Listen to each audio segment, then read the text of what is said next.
Magandang araw. Ngayon, nasa MPC campus tayo. At ako at ang aking partner ay mag-i-interview ng 4th year student, BTVTED, future teachers ng ating bansa. At tatanungin natin sila kung para kanino sila gagraduate. Ako muli, si Maria Jasmine Jane Guria. At ako naman po si Jericho Billy Guzman ng BIT2U. Tara na't simulan ng ating interview.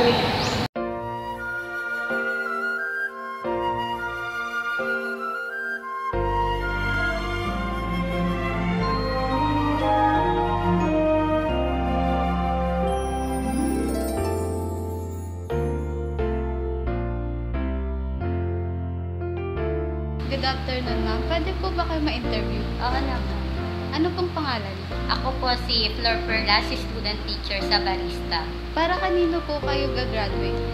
Gagraduate ako unang-una para sa sarili ko, para mabigyan ko ng magandang buhay ang aking mga magulang at ang aking magiging pamilya in the future. At para rin sa mga estudyante na naniniwala sa kakayahan ko para makadagdag rin sa mga future educator ng ating bansa. Thank you.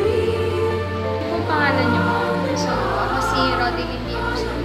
Para kanino ka po gagraduate? Okay, so, unang-una sa lahat, gusto kong graduate kasi para mabigyan yung magulang ko ng magandang future and also para din sa sarili ko. So, maging motivation nyo yun para gumraduate kasi para sa sarili nyo, maging successful kayo in the future.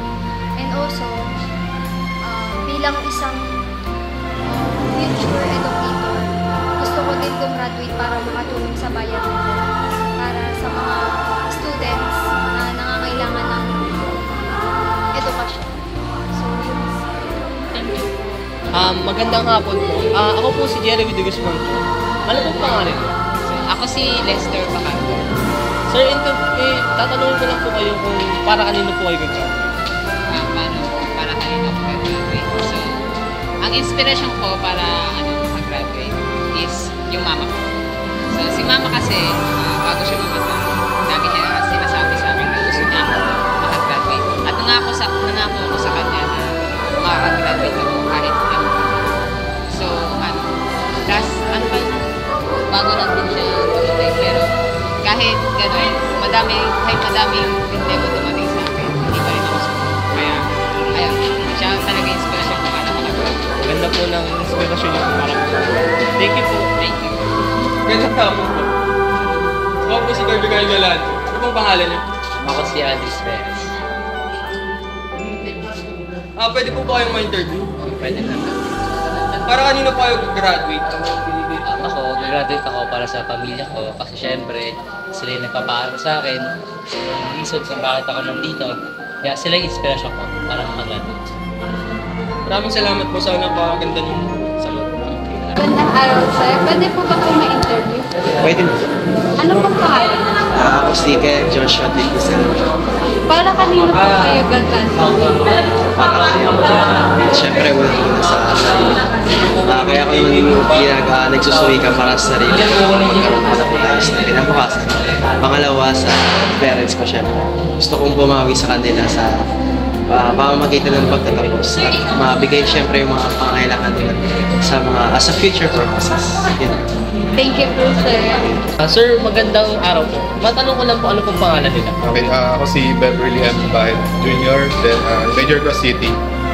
Sir, interviewin ko lang po kayo kung para kanino po kayo gagraduate. Para kanino ako graduate? Apo.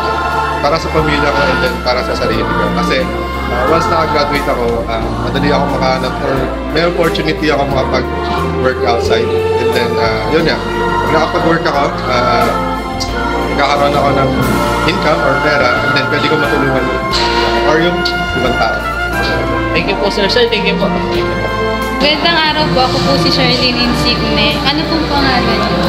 I'm Mary Irene Limasyon, BTVTED. Para kanino po kayo gagraduate? Ako, para kanya ako gagraduate. Unang-una is para sa anak ko. So, meron ako 4 years old na anak. And syempre, simula nung pagka-graduate ko ng senior high school, so nabuntis ako, nag-take ako ng college. And syempre, graduating na ako. So, ini-take ko tong graduate na to, itong course na to para sa kanya. And also para sa family ko. Kasi since panganay ako, so nag-expect sila para sa akin. Thank you po.